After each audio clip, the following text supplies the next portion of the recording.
And I think also at a certain point, I kind of realized that I had imposter syndrome, although I would never have called it that at the time, but in hindsight, I kind of realized that. So I think, I was made a director in a business where I was quite a lot younger than lots of my peers.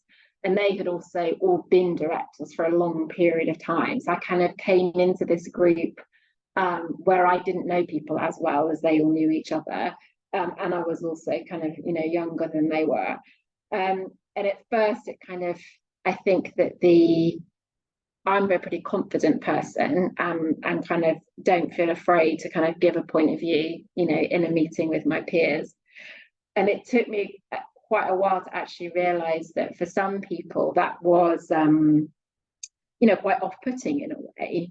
And that I wasn't actually building the kind of, allies and peers relationships that I needed to. And I think I understood at a point that actually my strengths were completely connected to my weaknesses, as it were. So I think once you have a kind of level of self-awareness, for me anyway, that they aren't parallel lines, they're basically personality traits that, in my view, are directly related.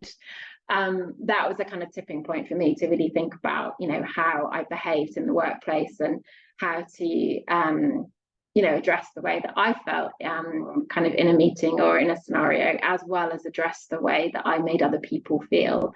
And actually the two things kind of were connected. So my confidence effectively was excluding to others, but because I felt like the younger, more inexperienced director, I felt like I needed to kind of exude confidence, whereas actually, the reverse was probably true. And if I'd asked for more help, I would have been A, accepted quicker, and B, I would have fostered a stronger community amongst my peers.